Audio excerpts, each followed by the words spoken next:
Hey Alex, good to be with you Hey, again. how are you, Will?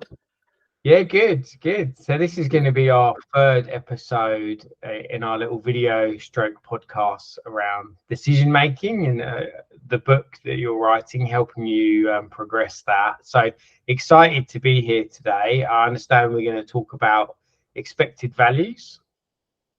That's right. That is correct.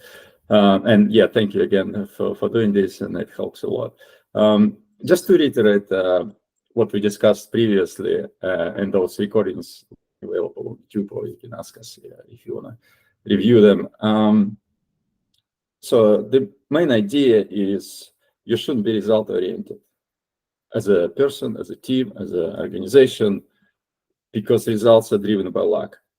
And when you look at all the results, it's almost impossible to separate luck from your correct decision, correct process, good practices and all of this. So instead, what you do, you just disregard the results and look at how you make decisions. Because if you're going to learn to make better decisions over long run, you're going to achieve better outcomes. And that's all you can do, really, right? And you don't even need to be perfect, right? Your decision's never going to be perfect. You're never going to be exact and precise. But all you need to do is just to be a little bit better than your competition, than other people. And it's not really hard because people are terrible at making decisions. It's not natural. It's not natural to us because we're not logical, robots. We use emotions to make decisions. And so if you just pay attention how you make decisions and learn a bit about how to improve it, over the long run, your results will show up better, right? Yeah, nice. And yeah, that was the main part. And second, we looked at the biases. When you look at the results, you're biased and you cannot assess the quality of the decisions because, like I said, you want to improve the quality of decisions. But if you result oriented and looking, did it work out or not, you're going to have hindsight bias where you're looking back, you have more information and you cannot judge quality of your decision at the time of the decision was made, because now you're in a different position, you have more information, you know the result, it clouds your judgment. And another one is attribution errors, right? When you say whatever happens good, it's because of me or our team done great, we achieve success, or whatever happens if you didn't achieve what you set up to achieve, external circumstances, right? And you blame and shame and blame and finger point, right? So, and that sort of brings us to what do you actually do when you make decisions? Like I said, I used to learn to play poker and play quite a bit, and they have a very good system in poker where they looked at expected value of every decision, right? So if you're interested in poker, like you must learn it and understand it and spend quite a lot of time going through math. And so in this episode, I guess there'll be math involved. So I apologize and I might make mistakes. So if you see mistakes in my calculations, let me know. But I believe it's important and even sort of for general knowledge to even understand what it is, expected value, and how to use it. So how about that? Sounds good. Yeah. Yeah. And maybe just before you jump into that, I was going to just say that through experimenting running this podcast for you, I found it really valuable because it's made me stop and think of like how I'm, reacting, or also bearing in mind that a particular result doesn't mean that I should, that my process that I'm following, as a business owner and consultant is wrong. And so I think just talking this through with you has been like really interesting. So I'm excited about talking about this as well. So yeah, look forward to it. Awesome. Thank you, Will. So I'm gonna share my screen. I prepared a little presentation.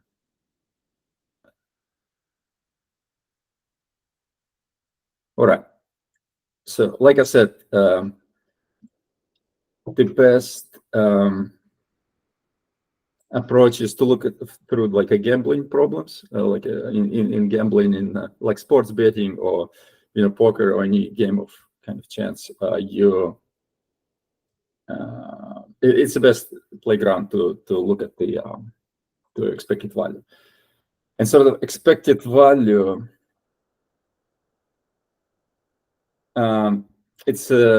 it helps you calculate what you expect it to make, like from a decision. Is it positive, negative, or zero? Like if you decide not to do something, expected value of that decision always zero, right? So if you're not doing anything, expected value zero, you're not getting anything, right? But if you decide to go ahead, it might be negative or it might be positive.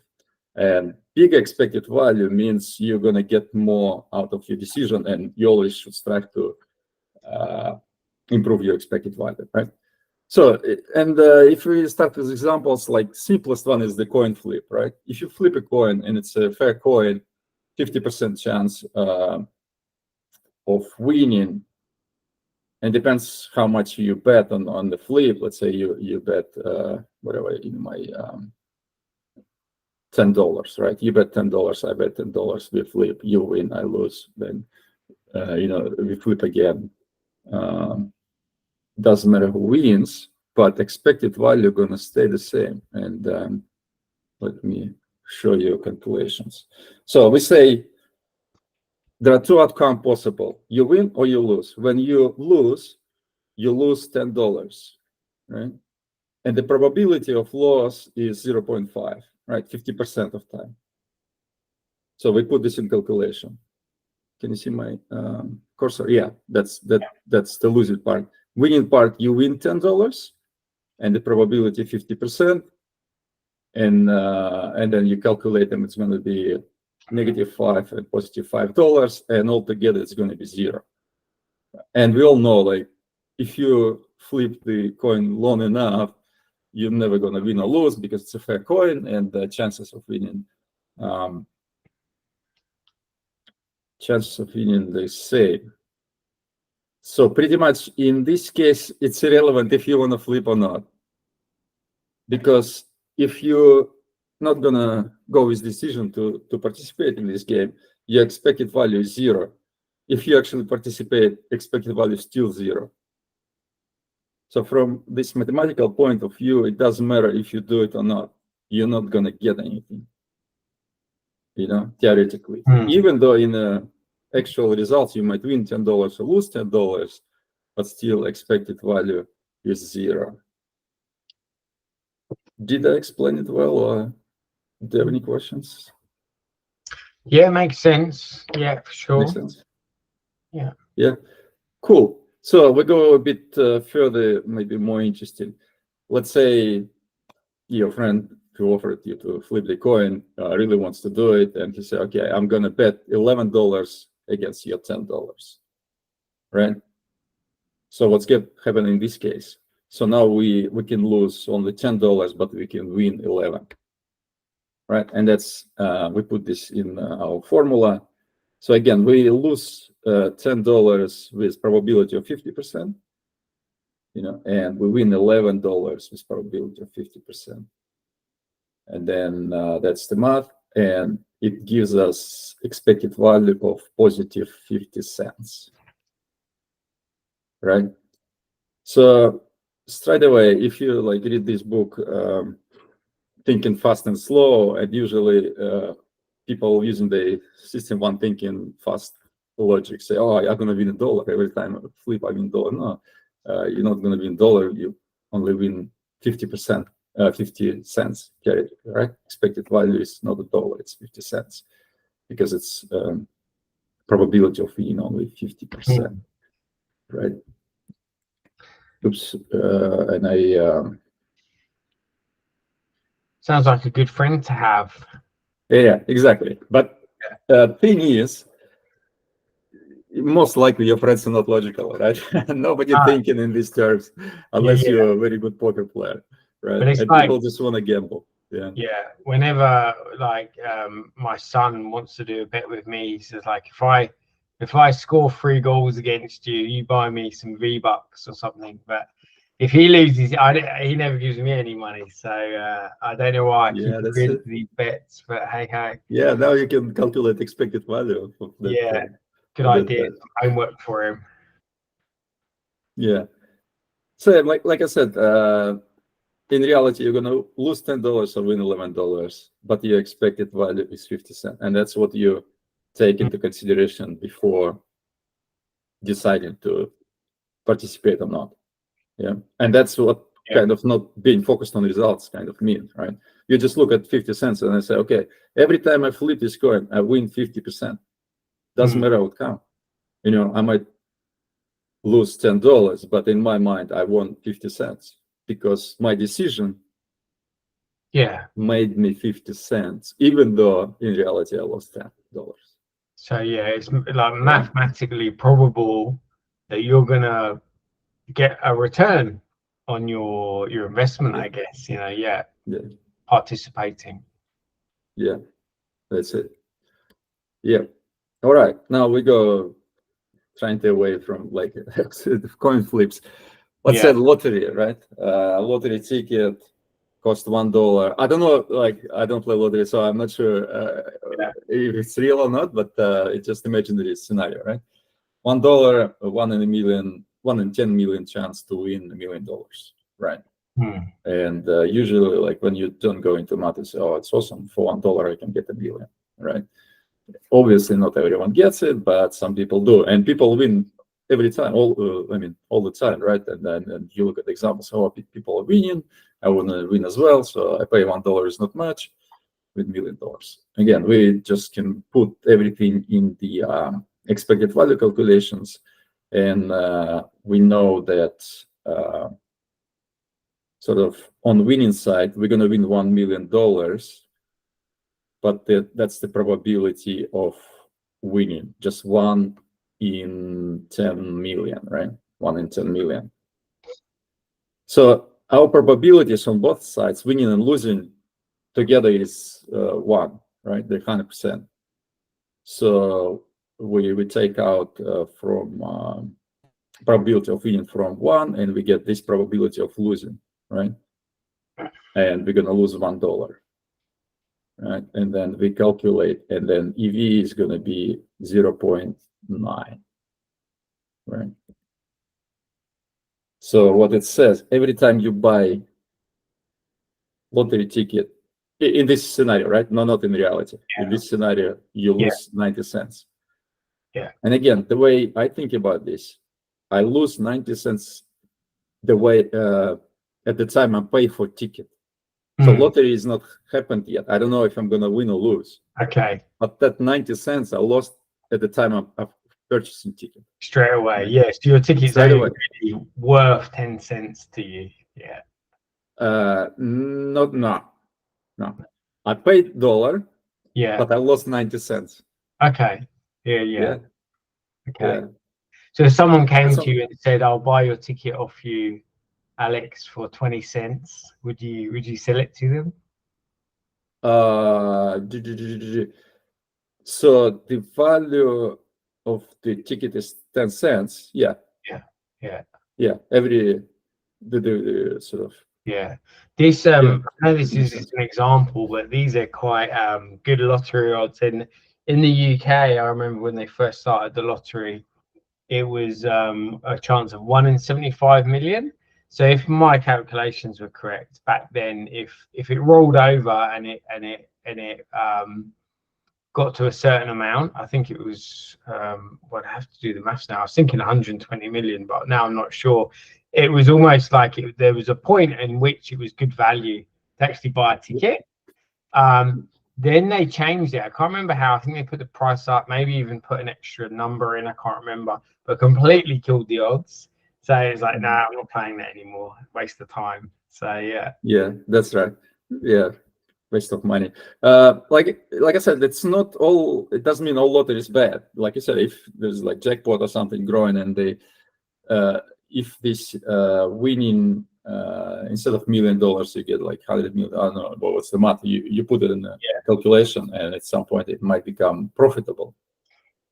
But again, when you make a decision at that point, you have your expected value, and then you might lose or win, and not lose or win. You make money or you lose money at the point where you buy tickets, not at the point when the result happened. And lottery happen. All right, so we keep going to like more complicated scenarios. Let's say you startup and you want to build an app, or your organization, you want to build a product, and you think, okay, we need to spend $100K to get that app to market, right? It's like development cost, everything, marketing, blah, blah, blah, and everything. It's going to cost us $100K. And we have two ideas. One idea, if we, become successful or whatever is the metric, we might get acquired, right? We might get $1 million. Someone would just acquire our company, and that's going to be our, what do you call it, exit, right? And it's going to be maybe a 10% chance. It's not a big chance, but there's a chance, right? But even if it didn't happen, maybe 2 in 3 chance that we actually just make money on that app, and we cover all our development costs, right? With revenue from the app. All right, and now the question: should we do it or not?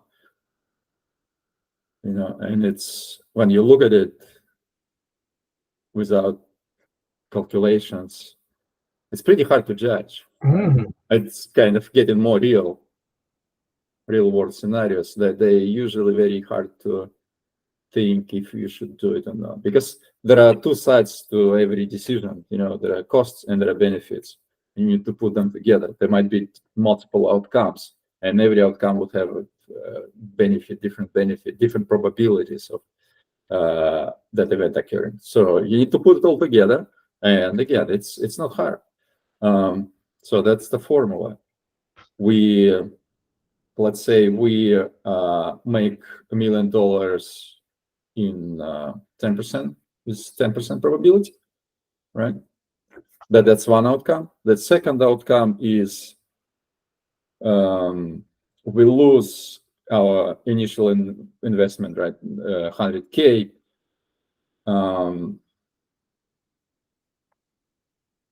In 2 in 3.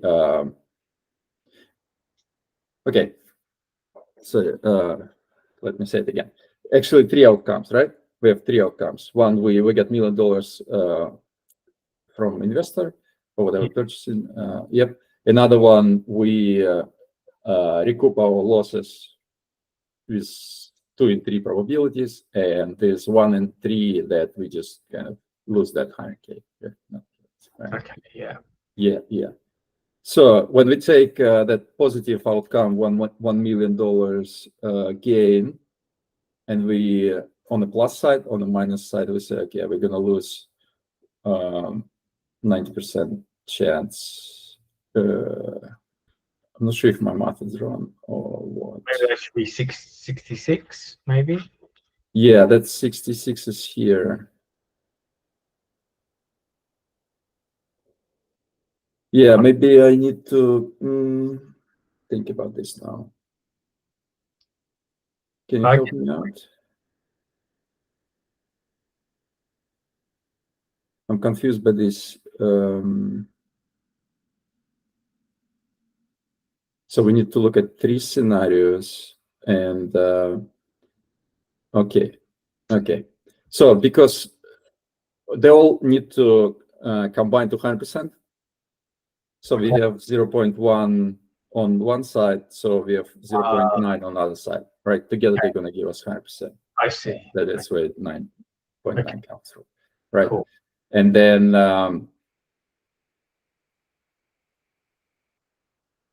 okay, that's the problem. So this should be 1. If we say we're going to get 0, we're going to get to 0, 1 in 3. Yeah. 33%, right? We spent 100K and we made 100K. It's going to be 0. That's why I took it out. Okay. But 2 in 3 chances, you're actually gonna lose your 100K, and that's what that formula say. Yeah. Whew, massive hard, yeah, really hard. Anyway, you put them together, even if it's wrong, that you need to make your own calculations, and you come up to 40K. Yeah. Right. So now you look at that decision, which was impossible to make, and you say, I'm gonna make 40K on this if I'm gonna do it. Becomes much easier, right? Yeah. Okay. Nice. I was wondering. I was edging on yes, do it, but I didn't have the maths to back that up. Yeah. So and like it depends. If you wanna as again, in reality, you might make $1 million, you might not make anything, you might lose 100. But when you make a decision, you look at the 40K number and you say, okay, would I do this for $40,000 of profit? Yeah. Yeah. And it becomes much easier decision. I guess at the end of the day, with this scenario, there's still some guesswork involved in terms of the different scenarios. So any thoughts or tips on how, if you're an organization, how you might flesh out these, forecasts or these predictions of what might happen? Yeah, absolutely. It all depends on your assumptions, right? We just make assumptions that we're gonna sell for $1 million, right? And we make assumption that it's gonna be 10%, right? It's unknown. But what you can do when you put your assumptions, your best guesses, and you get to 40K, and then you say, oh, maybe not enough. Which assumptions do I change to make to number I want, right? Let's say you say, okay, not 40, but I need 100K to start this project, right? The expected value of 100,000. Okay. And then you say, okay, in this case, if I double, let's say instead of million, I make 2 million on a sale, it's going to be like whatever it's going to be, 80K, right? Yeah. And then you tweak your assumptions to make it work, and then you say, okay, is it reasonable to assume that this is going to work? Yeah. Right? You might get to numbers where you say, no, I don't see this happening, right? Yeah. Yeah. Yeah. No, it's interesting. I think there might be a little bit of a danger with this that you'd have to be aware of if you did do some assumptions and you guesstimated, or how much something might be worth, then probably a good idea to be aware of not being anchored to that figure. Because I've seen that before in real estate where someone has got their house was once worth, say, $1 million, and the market's gone down and they're trying to sell it again, but they've got that figure stuck in their mind. So, but what you're suggesting makes a lot of sense. And I guess as a business, if you could get everyone to facilitate a conversation, so what's a fair assumption, and then get people to agree upon, what those figures might be, then you've got some good alignment in the room, and you're also starting to. I guess the danger is, like, to your point, don't be results orientated. Are you starting to anchor people onto future results? Maybe, I don't know. Yeah, and that's your result. That's your $1 million, right? Which might happen in reality, but what you're looking at 40,000, you make decision based on $40,000 of expected value, and that separates you from the result. Yeah. Okay. And then you tweak your assumptions, and obviously in real world, it's very hard to do, right? I mean, all these assumptions, they sort of might not be accurate, and you would never know if they're accurate or not. But if you have expected value for one set of assumptions, expected value for another decision, you might thinking, should I build this app or that app? And this app might have these outcomes, and this app might have this, or I might just not do anything, and my expected value is 0, right? Yeah. And then you get expected value for all the options, and you say, okay, this one is a winner. You can say which option is better based on these estimations of expected value. Otherwise, when you just look at the scenario on W, it's impossible. And then if you put another scenario totally different, how would you compare them? There's no way to compare them unless you calculate expected value, and that becomes easy. Yeah. Yeah, nice. I think this is a really good way of kind of looking at return of investment of like an opportunity. I kind of wonder sometimes you do something to reduce risk or maybe to be compliant as an organization. So yeah, it'd be interesting to think how you might use expected value to those scenarios which are even more obtuse. It's there are probability of every event, and when you look at risk management, right, there is a risk impact and risk probability. And true. those two numbers you use to calculate your expected value, right? Yeah. And then expected value is going to be negative, most likely, right, if you hit that risk. And you can say, because of this risk, and then you make a decision, should we mitigate or should we just accept it? Yeah. Right. You calculate expected value, how much loss you expect to have from this event. Yeah. And then it becomes easier to make a decision, right? Yeah, nice. Yeah. No, I think this is a really useful tool. I'm a director of a little startup, and I did something similar on the back of a napkin and wrote down, okay, how many sales are we going to need to make? What would the cost be? And then very roughly kind of figured out what my vision was, what success, how many sales we'd need to kind of line up with what I thought would be a success. And it kind of floored me a little bit because I was like, wow, that's a lot of sales. It's a lot more. And I think what that helped me do is realize how much money to invest in this idea. Like, I still think it's a good idea, but very easy to overcapitalize on something. If you don't sit down and look at the expected value, a bit like poker, right? You kind of bet too much, you go all in, and the value's not there. You're gonna be sent home, right? So even though you want to win, like you said, about your startup, right? You calculate how many sales you need to do, but there should be always probability present, right? Yeah. You say, okay, I expect to make this many sales with this probability. Yeah. Right?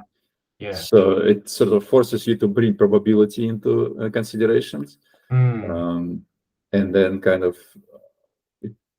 otherwise, what kind of different scenarios start being you assume, making good sales. I'm with you. Okay. Yeah.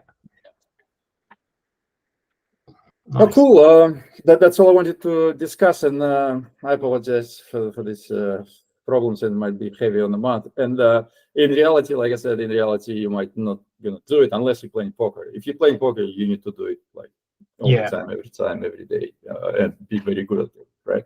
But poker is very kind of simple game. It's many constraints, and you know how many cards in the deck, what cards you have, you can calculate probabilities. In real life, it's harder, but still, thinking about the expected value helps you not focus on the result and helps you to bring probability in consideration and look at the cost and benefits. It sort of brings everything together, everything you need to do. And then it becomes easy to compare different options because they would have different expected value. Totally, yeah. And I think this is interesting because this is why when you're working in a complex domain, having an approach that's adaptive, that you replan and also reassess, because once you've got new information, you can then start reassessing your expected value, based on what you've learned. And that's really powerful, because if you just stick with that one result that you had in mind and keep blindly pushing through and investing money, good money after bad, or maybe not changing your model, right? You learn so much by, if you were saying building this app, hopefully you build a prototype first and you go and share some users, you get feedback, right? What your idea of what's valuable might change. So it's a nice example. I like it. All right. Thank you. Cheers, Unless you have any questions, or no, all good. Yeah. All right. Yeah. Thanks, Will. Yeah. See you next time.